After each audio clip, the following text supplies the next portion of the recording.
thanks everyone for coming. We're delighted as part of our symposium year to have Yair Minsky, one of our long-term symposium visitors, speaking.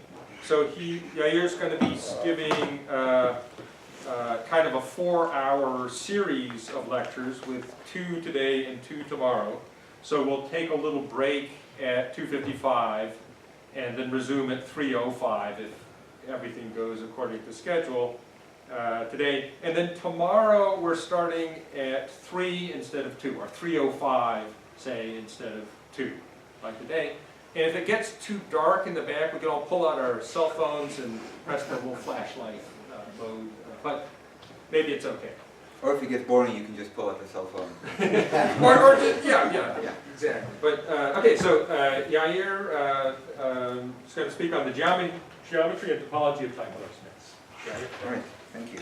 Thank you for the invitation. That's really a pleasure to be here. I was really pleased. I got here on Monday and it was raining, so now I can enjoy how much better the weather is. The contrast is always good.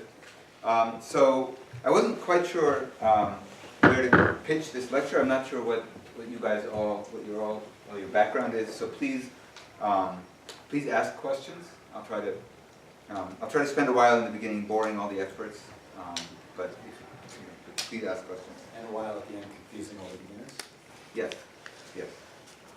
At the end I'll be confused. Okay. So what I want to talk about is kind of good old Teichmüller theory. So I'll tell you about the Teichmüller space of a surface.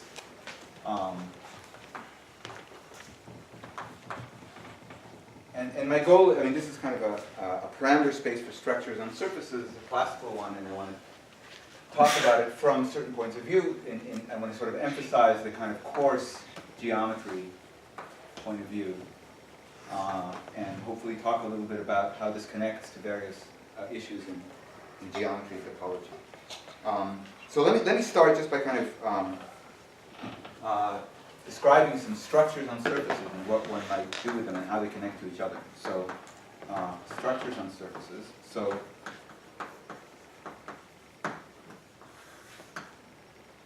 let's just describe a few sort of classical things you can do. So the surface here will be a genus G orientable surface, and I'm going to assume most of the time that G is bigger than 1, and it's orientable, and occasionally, if needed, we might allow some punctures.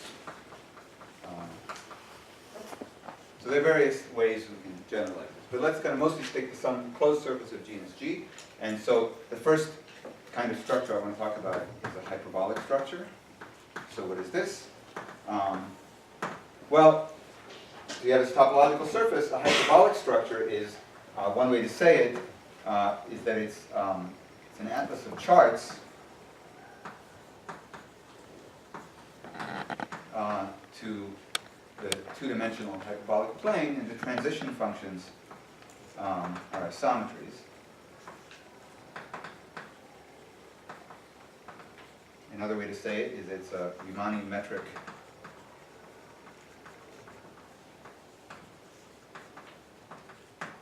of curvature constant -1 at every point.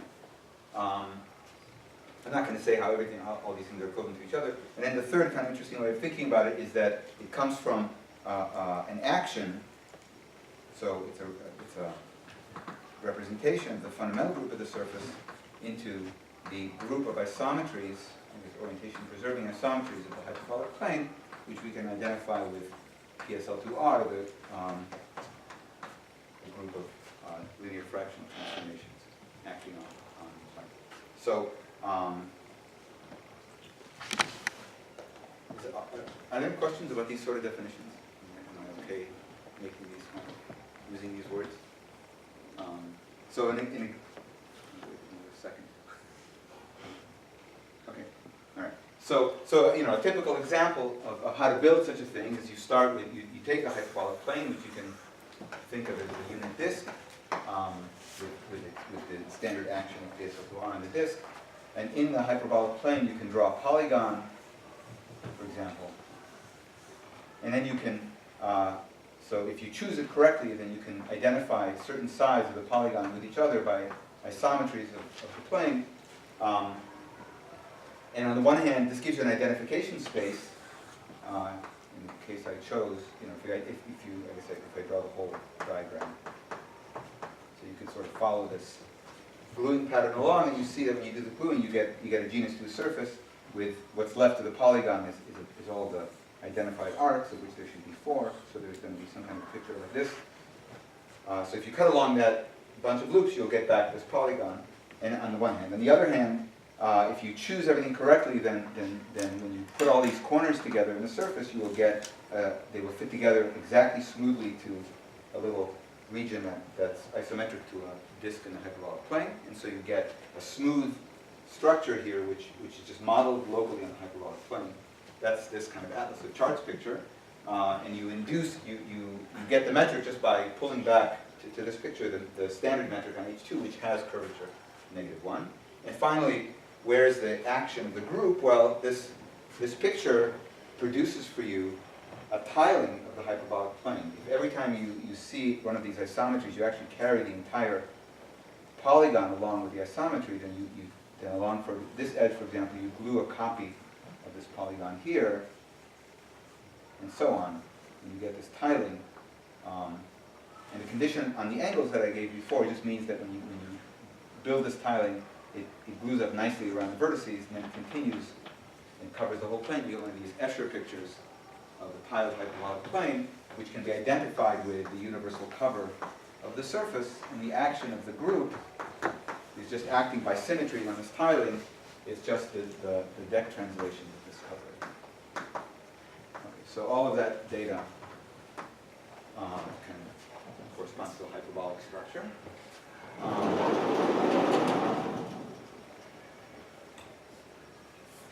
And the other kind of geometric structure I want to mention is complex structure. And here you just, I won't say that much about it, but this comes from complex analysis. So you take an atlas of charts to complex plane, but now transitions don't have to live in this restricted kind of group. Transitions are arbitrary holomorphic maps. So the correct structure that you get out of this is a complex structure. It's locally like a piece of a complex plane. You can define what needs to have a holomorphic function defined in open subsets of the surface. And then we don't get the other sort of descriptions. So maybe where these come up in this way, they might come up, for example, maybe as algebraic curves. So you might look at the set of solutions to some polynomial equation in C2. Will often have the structure of a one-dimensional complex curve, which is a surface, and it will come with a complex structure of this type. Okay, so that's a complex structure. Another structure, which is going to play a role, is a measured foliation.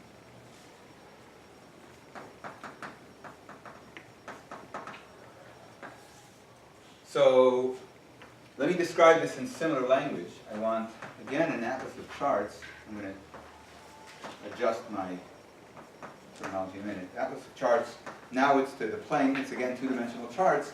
But now the transitions, I want the transitions to preserve vertical lines and the spacing between them.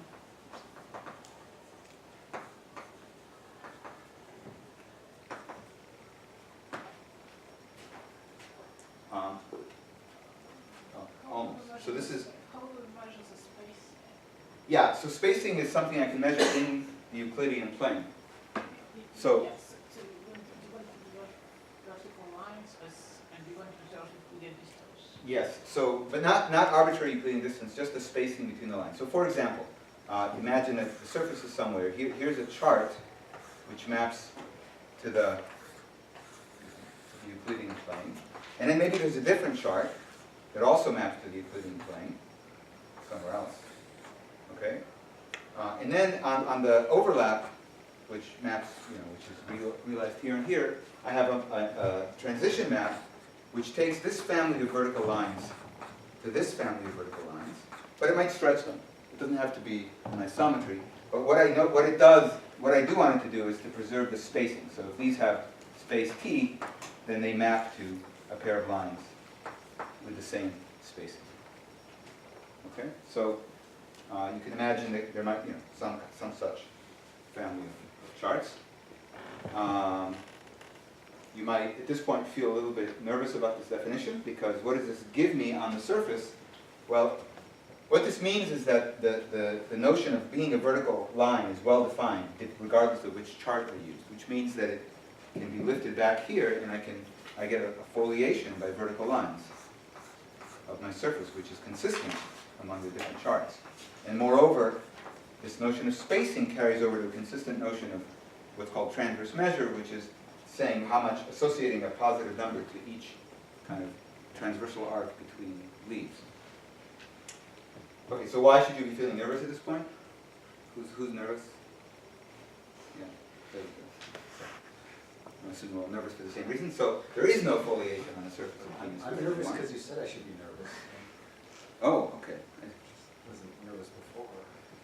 So now you put a name to your nervousness?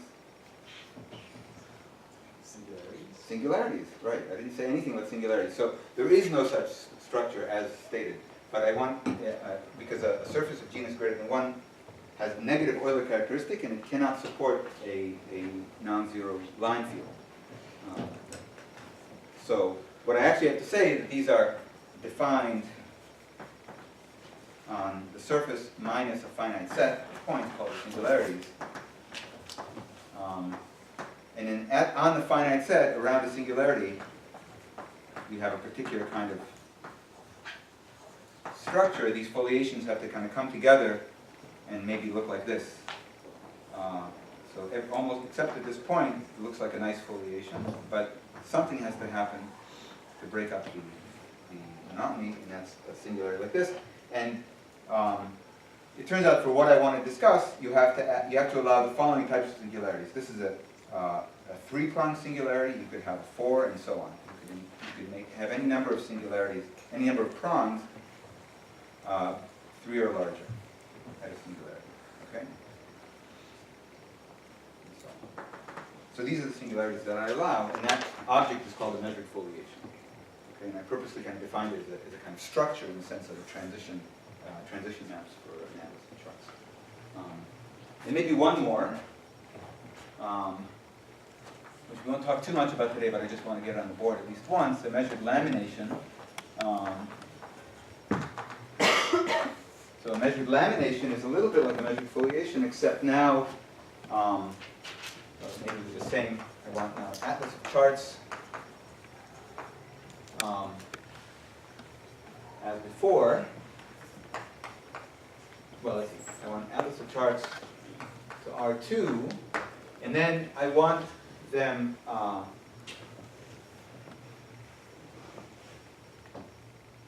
but now I want to not to have every vertical line be part of this object, but only some subset of the vertical line. So I want kind of I want transitions. I want there to be kind of a special closed set of vertical lines, which is preserved by the transitions. So let me just draw a picture. I don't want to spend too much of a lecture on this example, but so what I want is for there to be a family, a closed set, which is just of this form, some kind of a closed transversal horizontal set cross I1, right? So this thing looks like some closed set cross 0, 1 in this chart, and when I have 2 charts on the overlap, you have to kind of preserve this structure, and you still have a kind of notion of transverse measure as before, so that if you can cross a bunch of these, you know how much space there is, and I want the leaves of these things, I want them to be geodesic. with respect to a hyperbolic matrix.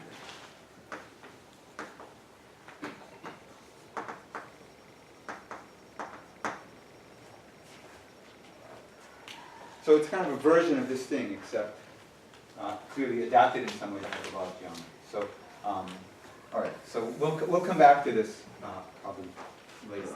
So can I ask, so is the sets K, are they going to be like intervals or are they going to be like counter sets? They're going to be mostly like counter sets. They can be, it turns out they will never be like intervals. They will never contain intervals. They can either be counter sets or they might contain some isolated sets. They're closed sets with known period. And so, but the distance is only measured within connect, so, I mean, where? Yeah, so yeah, the distance, so here distance was like honest distance in some chart. Here, there's just some assignment of length, which of distance, which is measured, if you want a precise definition, whenever I have an open transversal interval crossing a bunch of leaves, there should be a positive number associated to it, which only depends on the leaves that it crosses. That's kind of the sense in which I have distance. So I don't actually think about the spacing as having any actual distance. The distance is only across. It's like a measure supported on the leaves. Okay. So these look sort of different at this point. I'm going to kind of claim that they're related. Okay. So and I should give an example of one of these. Let me give an example of a measured foliation. It comes with a little sorry, structure. is it, Yeah. so then, you're saying it looks different, but it would be the same if K were everything? Yes, if K were everything, it would be the same. Well, then I have to allow singularities on this side too. And well, that's maybe a technicality, but more importantly, here I'm making them geodesic, hyperbolic geodesics. And here I'm making no statement about whether they're geodesics in any sense.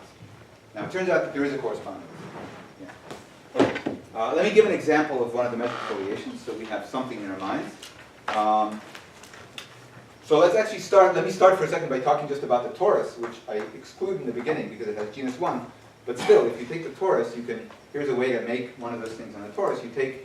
You realize the torus is some quadrilateral, nice parallelogram with opposite sides identified. Draw that parallelogram in the Euclidean plane and draw the vertical lines in the Euclidean plane. And now when you identify, you see that this identification preserves. So if you think about when you identify a neighborhood of a point that's identified here and here would consist of this half and this half. And in that neighborhood, you see that the notion of vertical lines here and the notion of vertical lines here is consistent. So the whole thing glues together to give a foliation by these vertical lines. The transition maps are isometries in this case, so they certainly preserve the horizontal spacing, the spacing between lines. So this is such an example, and it's important to realize right away that there's some dynamical structure to this. If you follow one of these leaves through the torus and come back the other side, then you'll keep going, and depending on the setup, you might close up, and you might get a periodic leaf, or you might never close up. It's kind of an irrational return. And this, in fact, is closely related to billiards on surfaces and so on. So that's the kind of classical example in the torus. You can easily use this kind of picture to build lots of other examples. So for example, let's take two tori, say this one and some other one, maybe this one, and foliate both of them in the same way as before, with the vertical lines, and then draw a little slit in this one, and then draw an exactly same geometry slit on the other side. Okay, so the same angle and the same length. And then glue them up with kind of a flip of sheets. So if you come into this surface on the bottom of the slit, you should come back out on the top of that slit. And if you come in from the top of this slit, you should come out on the bottom of this slit. And if you do that, you get a genus 2 surface. It's two tori glued together along the loop. And at each of these singular points, so these become the singular points, you can sort of see what happens. You're gluing together this disk, whoops, foliate it this way, with this disk, and you're kind of opening them up and attaching them together, and you'll get kind of, if you open that up, you'll get a kind of big disk all together with I guess, some picture that looks like this, more or less.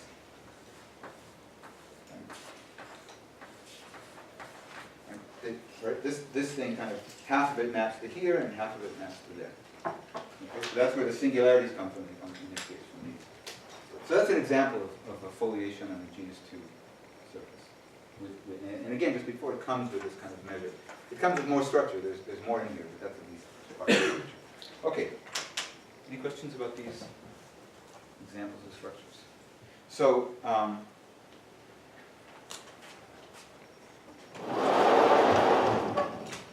all right, so now how are these different structures connected to each other? So first of all, the hyperbolic structures and the complex structures are directly connected via uniformization theorem, Riemann.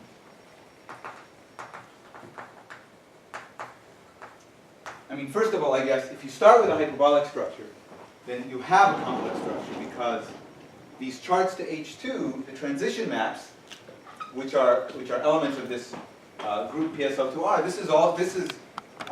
these things act, these are the Mobius transformations of the hyperbolic plane. They're complex analytic transformations. And so it's a special case of a complex structure on the surface. But conversely, if you start with a complex structure, if S has a complex structure, then uniformization theorem says that the universal cover is holomorphic, equivalent to either the Riemann sphere or the complex plane, or H2. And this is a sphere, and so that only happens when S is a sphere, so this is genus 0. Turns out that this case of the plane corresponds to genus 1, the coarse, which we put aside. And this is everything else, therefore. And what happens here is that the point here is that the complex automorphisms of this open domain by the Schwarz lemma are exactly the Mobius transformations. And so we automatically have this universal cover with on it the action of the fundamental group, and because it's holomorphic, it's automatically actually equal to this. Was there a question? Okay, so that's the kind of classical picture. So these, although they are quite different as mathematical, they arise in different ways, they're still identified with each other. Okay. What about the foliations and the rest? So one thing to say about, quickly, because I didn't say much about them, so foliations and laminations are related also. And here I don't want to say too much, because again, this is not the point of today's talk. But the idea is if you start with, so if F is a measured foliation, and then you take S, and let's take S with a fixed and fix a hyperbolic structure on S. So that's part of the story. If you start with a measured foliation and then you tighten the leaves, the geodesics,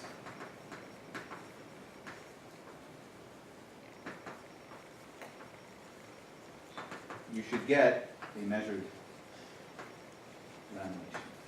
So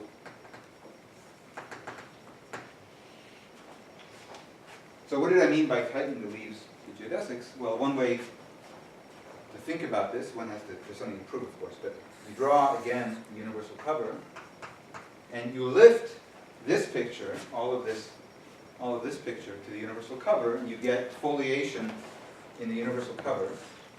We want this picture anyway, so we're drawing. And now this foliation is, of course, has infinitely many singularities because now it's invariant by the action of the fundamental group. But here's the thing you need to prove. You need to prove that every one of the leaves, these infinite leaves, when they lift to the universal cover, they have a well-defined endpoint at infinity. each of the leaves when I lift it is some infinite path on a hyperbolic plane. A priori, it could do horrible things, right? Maybe it could accumulate on a compact set, or maybe it could spiral around the boundary. Like if you're feeling pessimistic, you might not believe anything. But in fact, these things, what's true about these leaves is that they are, just by virtue of having been defined on this compact surface, and by virtue of a subtle point here that all of these singularities have at least 3 prongs and not 1 prong. That's kind of the difference. There's kind of a negative curvature behavior to this picture, which makes these leaves quasi-geodesics.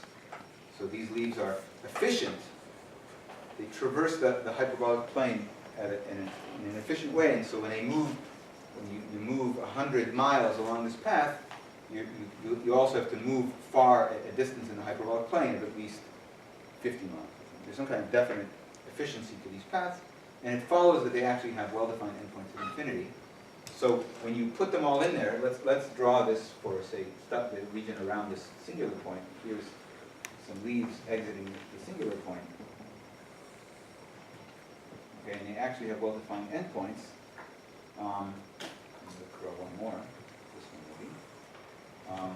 So then, when you straighten this out, what does that mean? It means you can just take any pair of endpoints of a leaf and attach a geodesic to them. So, for example, this between here and here, there's some hyperbolic geodesic connecting the unique one, connecting those 2 points, and similarly for this one and for this one. What happened to the leaf with the singularity in it? Well, really, that leaf has you can traverse it with 3 different leaves, right? You can start here and travel here and out this one. That's a pair of points. You can go from here, here, and back to here, and you can go from there and back to there. So when you pull all of those 3 things tight, you get a triangle. Oops. Everybody see the triangle? Right? Whenever I have a tripod, I pull it tight and I get a triangle. So the red lines and the white lines, they can look very complicated relative to each other, but the behavior at infinity is consistent. And what that means is various things follow from this picture once you know that that's the picture. One is because all the white leaves are disjoint from each other, it's also true that all the red leaves are disjoint from each other. So, and moreover, there's a kind of continuity to this thing which tells me that if I move slowly across this picture with a family of leaves, then the red geodesics also move continuously. Well, they almost move continuously, except for jumping across these gaps. Right? So there's kind of a gap here, this triangle, where I'm not going to get any leaves at all. So when I'm done with this picture, I will get a geodesic lamination. Okay? So there's obviously something to prove to see that this is true. And the transverse measure that I had on the leaves of F is going to be transported to a transverse measure on the leaves of the red lamination. So that's the tightening step, which gets you from a foliation to a lamination. And you can go back the other way. If you start with the red leaves, if you start with the lamination, you can collapse the complementary regions. So every triangle that you see, you could kind of collapse it to a tripod, and you get kind of continuous map from the laminated surface to a foliated surface. So you can go back and forth. Any questions about this? So you need a hyperbolic structure in order to pull it. I needed a hyperbolic structure, right. So there are various ways in which What do you need to squish it down to go the other direction. Well, I mean, I can use the hyperbolic structure also.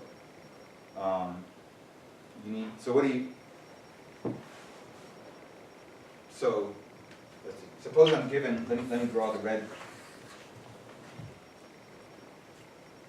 Suppose I'm given a lamination and, okay, I didn't say this, but it wasn't part of the definition, but everything is easier if it's true that the complementary regions of this lamination are entirely triangles.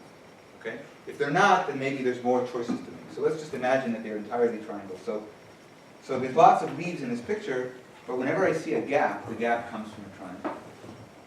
Okay? So maybe here there are infinitely many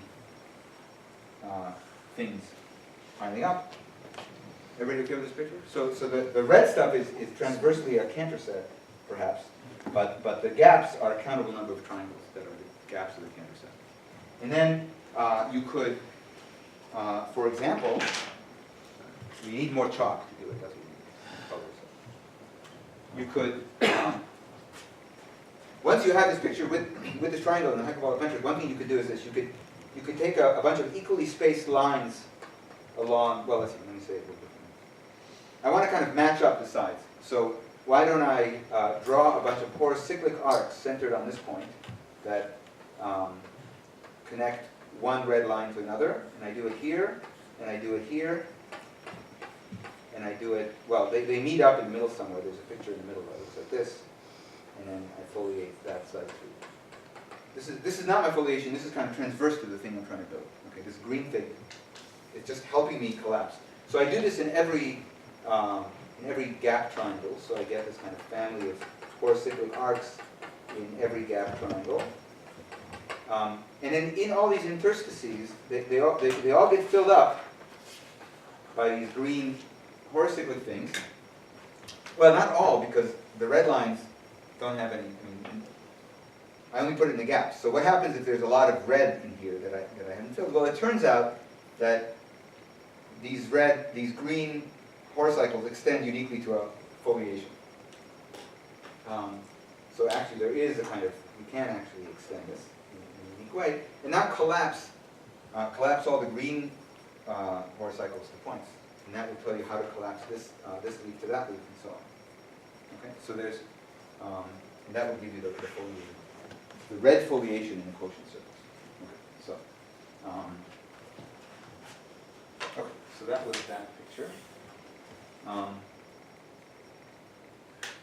Oh yeah, so a couple more comments about this. There's the choice of the metric. So I could have done this with each different hyperbolic metric, but if you think about it, you see that in some kind of combinatorial sense or topological sense, they're all kind of equivalent to each other. In particular, really the structure that matters is which sets of endpoints are paired at infinity. Okay? And that only depends on the original foliation and not on the hyperbolic metric. So that's on that side. On this side, really, I used less information than this entire measured foliation, because I pulled everything tight. So all that really mattered here was these leaves up to some kind of homotopy. So in particular, I really want to think about these guys only up to isotopy, and actually one more type of equivalence which I'm going to ignore for the moment, called Whitehead leaves. In other words, you might ask, which foliations give you the same lamination? The answer is isotopic ones certainly do, and there's one other thing you have to worry about. But basically, these are kind of the same world in different dress. Okay, so what about the connection between these two? So obviously, there are two different kinds of things on the board. There's the geometric structures, the hyperbolic and the complex structures, which are the same, and there are these more sort of, these foliation or lamination structures, which are very different in kind. So, so what's the connection? Why are these all on the board together? So, I'm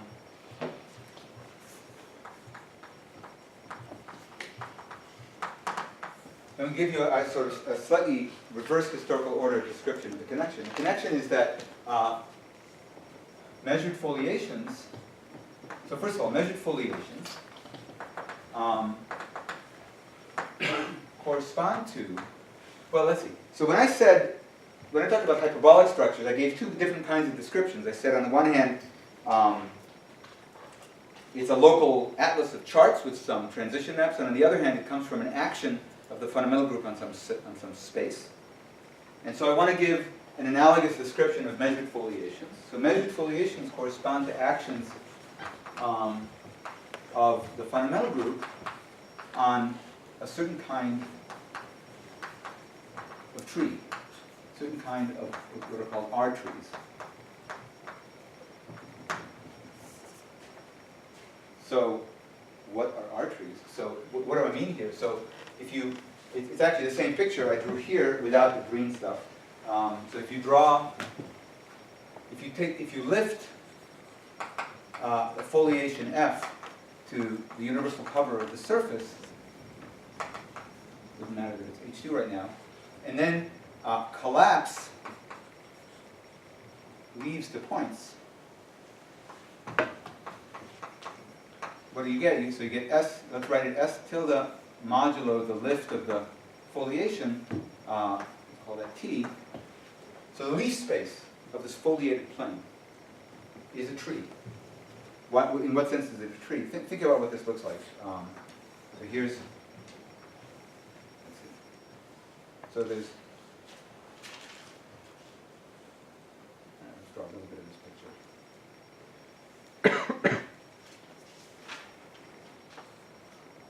So this is a little bit of a picture, right? There's a bunch of leaves all attached together, all kind of piled up in the plane.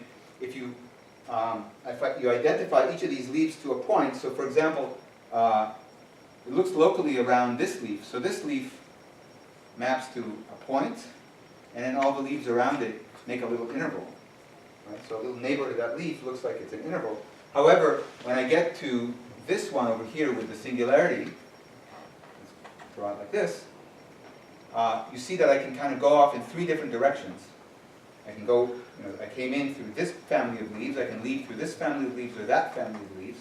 So the quotient space is a tripod. I want to caution you, this tripod is not that tripod, it's dual to that tripod. It corresponds to traversing the leaves of that tripod, okay? So this parameterizes these leaves, this parameterizes these leaves, and so on. However, look, there was another one over here sneaking around with a singularity right there in between these two leaves I drew before, which means that this tripod corresponds to another branch point that's kind of close over here. And there's one more edge coming off, which comes from this family of leaves. And if you have a typical picture like the one I drew up here, in this picture, if I do sort of random orientations of the tori, like irrational angles between everything, then a typical leaf in this picture will be dense. It will traverse the entire surface. Will be dense in the surface. Which means, what that means when I look in the universal cover is that if I fix my attention on this point, I know that so every leaf here traverses kind of close to everything else. The kind of corresponding statement in the universal cover is that in any neighborhood I will see copies of every other leaf. Which in particular means, let me kind of magnify this. If I look at a little magnified piece of this, I will see singular leaves that are coming in densely, typically densely into this picture. So I will see, there's the one that I saw a minute ago, and then if I look over here, I see another one. Of course, it has to take much longer before I see the singularity. And then closer in over here, I see another one, and that one maybe has singularity even farther away. So in any neighborhood, I see infinitely many of these singular leaves that send their tentacles into this neighborhood, which means that when I take the quotient space, I will get a dense collection of branch points. So this tree is actually branched sort of everywhere in a dense family. Okay? So it's called an R tree because paths in the tree can be identified with intervals in R. I shouldn't spend too much time on this notation, but what could have been here instead of R? You could have talked about a Z tree. A Z tree is like a simplicial tree. If you think about the vertices of a simplicial tree, you could set it up so that they're all integer distances apart, because it's all discrete, and then between any two paths, you get kind of an interval in Z that connects them. Okay? That's a Z tree. But an R tree is one in which you actually have a real interval between any two leaves, and there's no way to break it up and make it discrete. It's just this. Okay? Good question. All right. So I get an R tree, this kind of complicated object with an action of the fundamental group on it because it acts on this. And conversely, if I start, I have to be a little careful. So there are lots of actions of a group on R trees. There's a kind of theory of how groups can act on trees. So there are various names I should list here. I mean, there's kind of Morgan, Shalin, color, and various combinations actually, and Rips, and Scora. I'm not doing this in the correct historical order, and in a minute mention the work of Riemann and Frame also. So there's this correspondence between the measured foliations and the actions on R trees. Okay, I still haven't connected us to the hyperbolic structures. Really, right? This is just some other thing. So the last thing to say about this, which is kind of what a lot of this work was about, is that you can obtain R trees as rescaling limits of the hyperbolic plane. Actually, any dimension hyperbolic space. So what I mean by this, it's a little subtle exactly how to do this, but the picture is not hard to think about.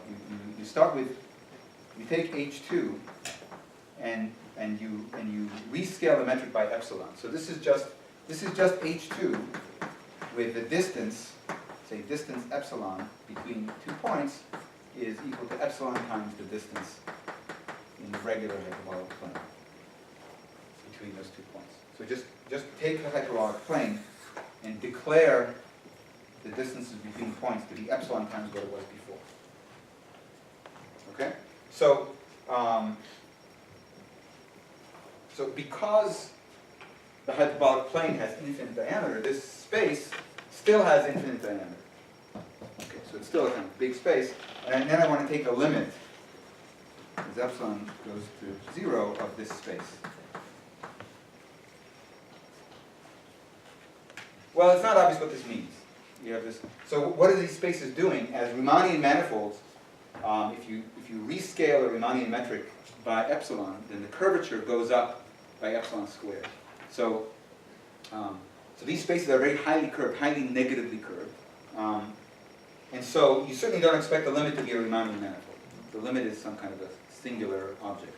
And in fact, it won't be locally compact. So it's kind of a wild object if you just do this. And in order to actually do it, you need some, in this kind of setting, you need some kind of a set theoretic construction. You need some kind of, you need the axiom of choice in some real way to define such a limit.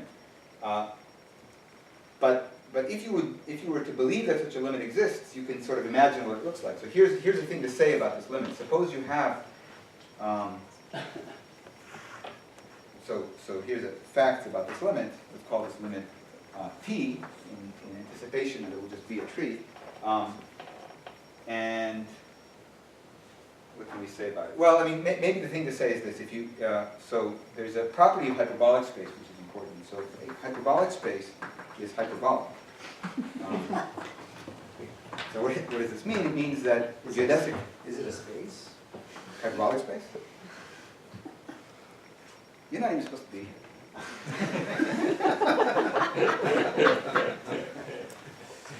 So it's hyperbolic in the sense, it's actually what Gromov calls delta hyperbolic, in the sense that geodesic triangles are delta thin, which means there's some uniform number delta, which I forget what it is. Maybe it's like a hyperbolic cosine of the square root of 2 or something. I forget. Which says, it's probably wrong, right? It's like log 1 plus root 2. So it's the inverse hyperbolic cosine of something. Every number that is in my lecture is probably wrong. So that's one. So if you take a geodesic triangle on the hyperbolic plane, it looks like this. Every edge, there's kind of a center to it, which I drew before, and the center kind of has size that's uniformly bounded, and then everything else, so every edge looks like it sort of runs along one edge, reaches the center, runs along the other edge. So every edge is in a delta neighborhood of the other two. So that's the delta thin property for triangles. And now if you rescale this by epsilon, it must be true that H2 epsilon is delta epsilon hyperbolic. Right? The triangles have to be that much thinner. And so if you were to imagine a sequence of triples of points that limit to some triple of points in the limiting space, they must be, so in the limit, this limiting space should be zero hyperbolic. Which is to say that if you take 3 points, and you try to join one to the other by geodesics, the geodesics should actually meet in a tripod like this. Okay? Yeah. I know you don't want to do formal definition, but is this the asymptotic cone you're talking about? Or Yeah. So when I waved my hands about the axiom of choice, I meant the asymptotic. That's the asymptotic. It's the asymptotic cone.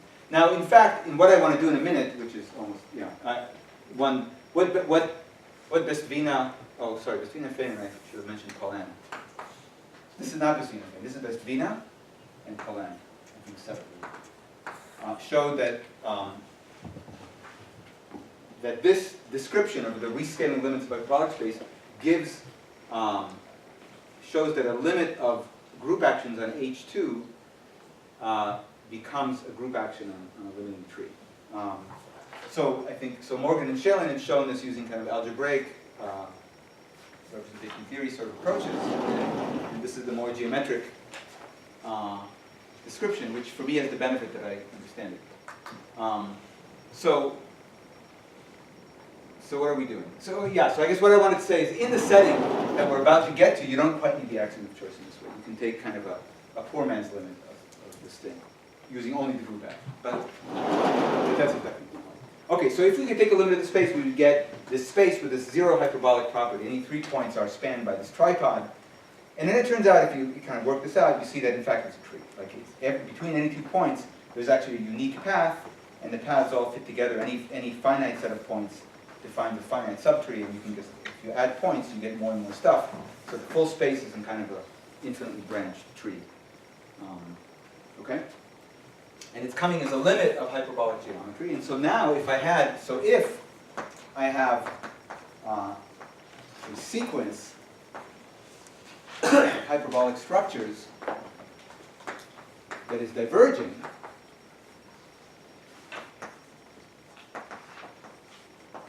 so degenerating in some way. So something is blowing up. So you could think of it as representations from the fundamental group into PSL2R,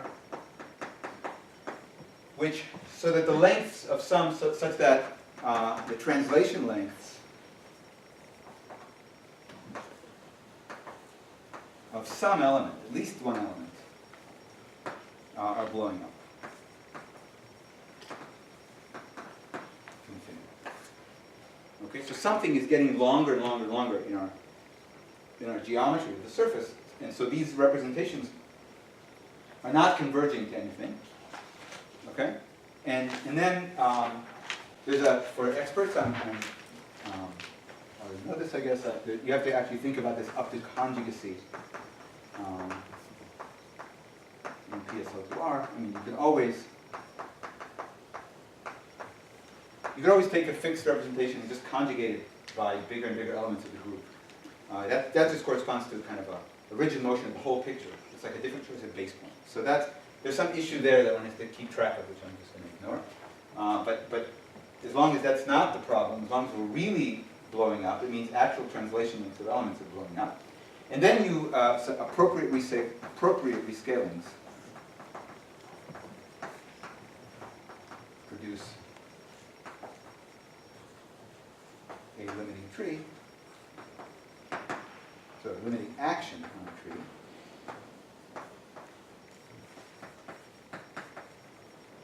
So infinity maybe is acting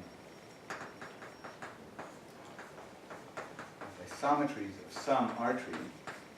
And in fact, it's not just any kind of R tree, it's the kind of R tree, and this is a theorem, Scora, this R tree. So here it looked like there was only one R tree, right? This is, I said there's a limit and it's a tree. But actually, the axiom of choice is involved, there are different kinds of limits, and also inside them you might be able to, maybe the thing you get is some huge thing, you should take a minimal subtree or something that's invariant by the group. Like there's some kind of underlying object that you extract from all this, which is the one I want here. So I want a minimal action. I don't want there to be kind of an invariant subtree. So when I have that, it turns out that this R tree is dual to a measured foliation. So, and when I say dual to, I just mean exactly this description. It can be obtained by collapsing the leaves of a measured foliation. Okay, so what have we? I guess almost time for the break, which is good. What this amounts to? So first of all, this connects the hyperbolic geometry to this measured foliation description. One is the limiting structure for the degenerations of the other. And this whole discussion then is a way of sneaking up on Thurston's compactification theorem. So Thurston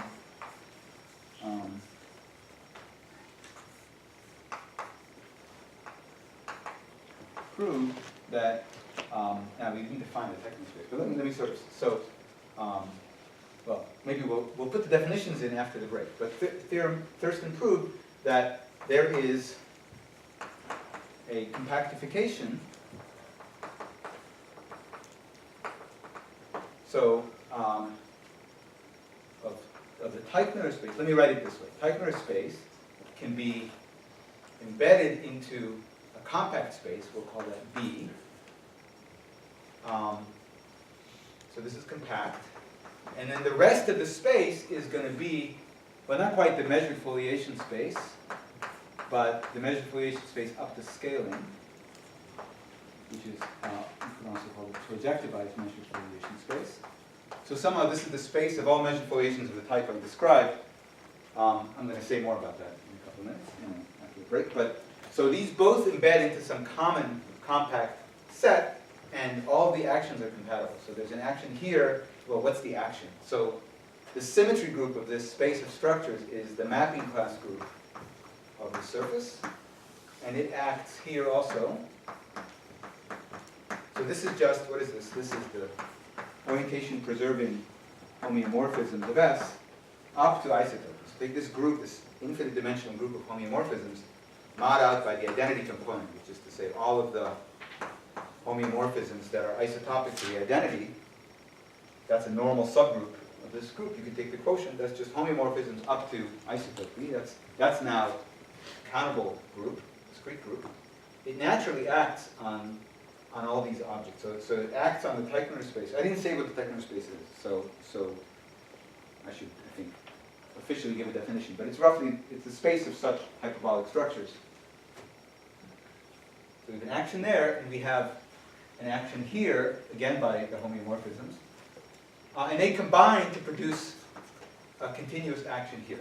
Okay, and that's Thurston's compactification. And well, of course, it's more beautiful than this abstract picture suggests. It's, in fact, you can say topologically exactly what these objects are. So I'll quickly mention that maybe after the break. So let's stop and